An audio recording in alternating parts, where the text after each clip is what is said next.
Honorable Président du Sénat, Honorable Premier Vice-président de l'Assemblée nationale, Madame la Première ministre, chef du gouvernement, Monsieur le Président du Conseil supérieur de la magistrature, distinguées Premières Dames, honorables députés et sénateurs, Mesdames et Messieurs les membres du gouvernement,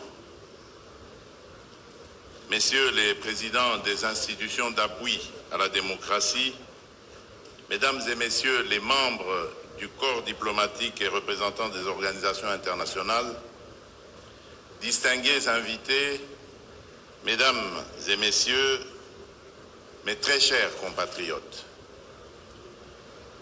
en ce 2 août 2025, jour hautement symbolique, nous nous rassemblons en ce lieu, désormais érigé en mémorial du Génocauste, pour arroser une sémence de conscience collective que notre peuple a fait germer il y a 2 ans.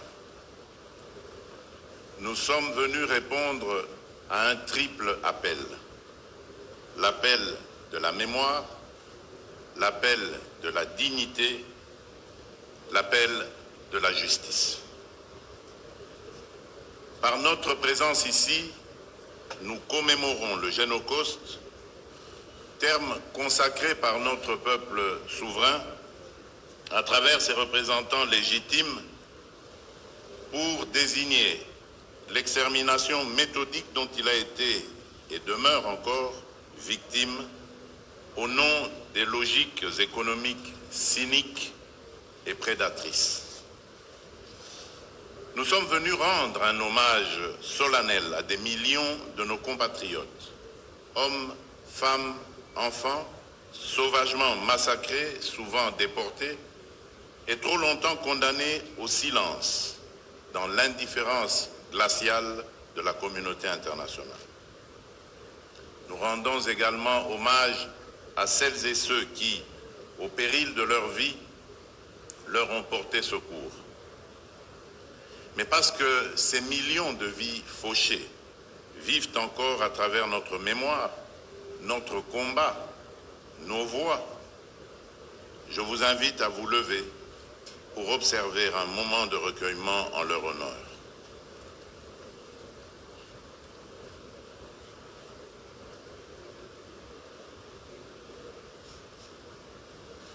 Je vous remercie.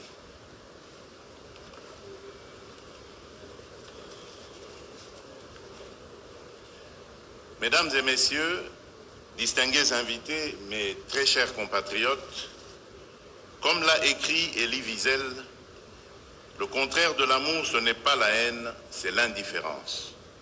Le contraire de la vie, ce n'est pas la mort, c'est l'oubli. Depuis plus de 3 décennies, la République démocratique du Congo subit une guerre d'agression dont les enjeux dépassent largement le cadre militaire ou géopolitique. Ce conflit s'est transformé en une entreprise prédatrice à visée économique, en une atteinte délibérée à notre identité collective et à l'intangibilité de nos frontières, allant parfois jusqu'à prendre les traits d'une logique d'inspiration génocidaire. Dans plusieurs régions de notre pays, des communautés entières ont été ciblées, des familles décimées, des pans entiers de notre mémoire culturelle méthodiquement effacés. Ainsi, des noms naguère connus pour leur beauté ou leur histoire, Kasika, Makobola, Katogota, Kamituga, Mwenga, Kilungutwe, Kishiche, Mugunga, Bambo, Kazaro, Bukombo, Nyundo, Yumbi et tant d'autres, ne sont plus de simples repères géographiques. Ils sont devenus les stigmates d'un drame humain d'une ampleur telle qu'il interpelle la conscience universelle. Le silence que nous venons de garder résonne comme un cri, un appel à la justice. Il nous rappelle qu'au-delà de chaque chiffre, il y a une vie brisée, un rêve éteint, un nom effacé, une famille meurtrie, une destinée arrêtée. Et c'est à nous, héritiers de cette mémoire, qu'il revient de la préserver, de l'élever et d'en faire le socle d'une action lucide, responsable et irréversible. Les Nations Unies, à travers le rapport Mapping, tout comme les travaux rigoureux de nos propres experts, établissent un constat accablant. Des communautés entières ont été ciblées, parfois jusqu'à l'extermination, en raison de leur identité, de leur ancrage territorial ou de leur proximité supposée avec des ressources convoitées. Cette logique d'anéantissement se poursuit aujourd'hui, sous d'autres formes, mais avec la même brutalité dans l'est de notre pays, où les forces rwandaises et leurs supplétifs du M23 AFC poursuivent leurs exactions au nord Kivu et au sud Kivu. Violences sexuelles systématiques, massacres de civils, enrôlement forcé d'enfants, destruction d'infrastructures, exécutions ciblées et pillages organisés, tous les marqueurs d'un projet d'épuration sont réunis. Le massacre survenu il y a quelques jours, encore dans les environs de Djougou, en Ituri, en est une parfaite illustration. Selon les Nations Unies, plusieurs dizaines de paysans ont été froidement assassinés alors qu'ils cultivaient leurs champs. Ce drame, rapporté par les médias internationaux, vient cruellement nous rappeler que le génocauste n'est pas qu'un épisode du passé. Il continue de se perpétuer dans le silence et l'indifférence. Il menace à chaque instant les efforts de paix que nous avons engagés avec détermination. Il met en péril l'élan historique impulsé par l'accord de Washington, conclu sous l'égide du président Donald Trump, pour mettre un terme à près de 3 décennies de violence à l'est de notre pays. Cette réalité impose à tous, ici comme ailleurs, un sursaut de conscience. À la veille de l'installation d'une commission d'enquête indépendante sur les massacres perpétrés dans cette région, je lance un appel solennel à la communauté internationale. Elle a le devoir moral et politique de soutenir cette démarche essentielle pour établir la vérité, rendre justice aux victimes et jeter les fondements d'une paix durable fondée sur la mémoire et la responsabilité partagée. Et si le monde hésite encore à reconnaître cette tragédie pour ce qu'elle est, un génocide rampant, nous n'attendrons pas que d'autres valident notre douleur. Nous en sommes les premiers témoins, nous en serons les premiers artisans de justice.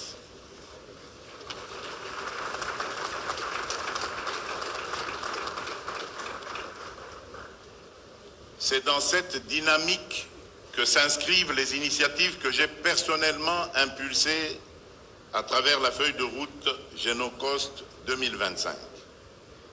Celle-ci a servi de boussole stratégique aux travaux du comité de pilotage de la CIAVAR, dont les premiers jalons structurants sont désormais visibles et porteurs d'espérance. Le 29 mars dernier, j'ai présidé la table ronde nationale sur l'appropriation collective du Génocost, suivie en juillet par le Forum national sur la mise en œuvre du droit à réparation. À cette occasion, a été lancé officiellement le programme pilote de réparation holistique conduit par le FONAREV dans les provinces du Congo central, du Kasaï et de l'Ituri. Ce programme bénéficie en priorité aux victimes identifiées sur base de décisions judiciaires, avant une extension progressive à l'ensemble des bénéficiaires éligibles selon le modèle administratif congolais. Sous ma haute autorité, un colloque international s'est tenu du 29 au 31 juillet, réunissant experts congolais et internationaux autour de la reconnaissance des génocides perpétrés sur notre territoire. Ce moment scientifique a permis d'asseoir un consensus académique sur la qualification juridique des atrocités commises en République démocratique du Congo. Cependant, la mémoire et la justice ne relèvent pas du passé, elles orientent notre avenir.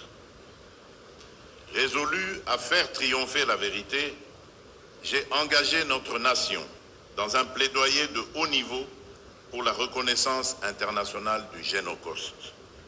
Car il est temps de rompre le silence, de lever les tabous et d'affirmer avec gravité et clarté une vérité trop longtemps étouffée en démontrant juridiquement que plusieurs massacres perpétrés répondent aux critères définis par la Convention 1948 sur la prévention et la répression du crime de génocide.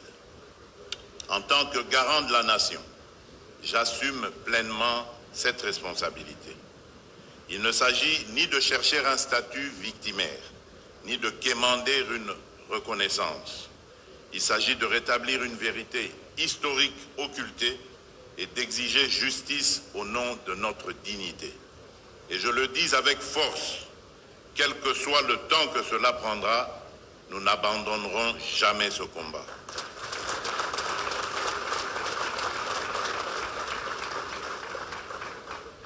Ce plaidoyer s'inscrit dans une stratégie globale que le gouvernement met en œuvre, articulée autour de deux axes, politique et diplomatique. D'un point de vue politique, j'appelle solennellement les deux chambres du Parlement à examiner dans les meilleurs délais l'adoption d'une résolution officielle proclamant au nom de la nation la reconnaissance des génocides commis sur notre sol. Reconnaissance des génocides commis sur notre sol.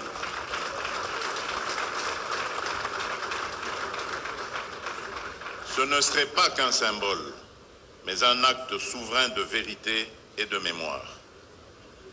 Sur le plan diplomatique, nous mènerons une campagne offensive et concertée auprès des États épris de justice, des institutions multilatérales et des forces vives de la société civile internationale.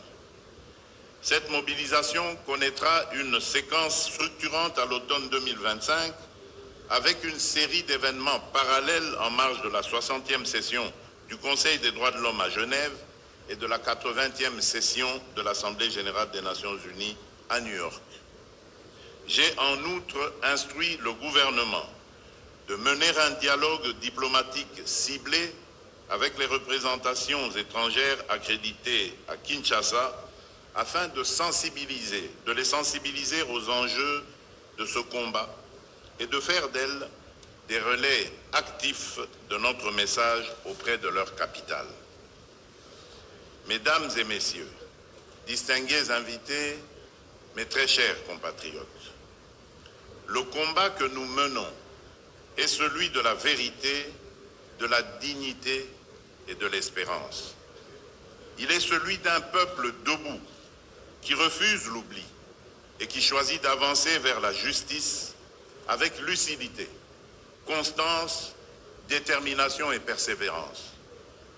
En ce jour de mémoire, je tiens à rendre un hommage appuyé à toutes les forces vives de la nation, société civile, chercheurs, associations de victimes, survivants, qui, dans la douleur, avec leur humanité fièrement gardée, ont maintenu vivante la flamme de la vérité et de la mémoire. Je pense avec émotion à celles et ceux qui, dans l'ombre, ont documenté l'horreur dénoncé l'impunité, soigné les blessés, consolé les survivants, ou simplement tendu la main là où le silence menaçait de devenir complicité. Par votre engagement, vous avez sauvé l'honneur de la nation.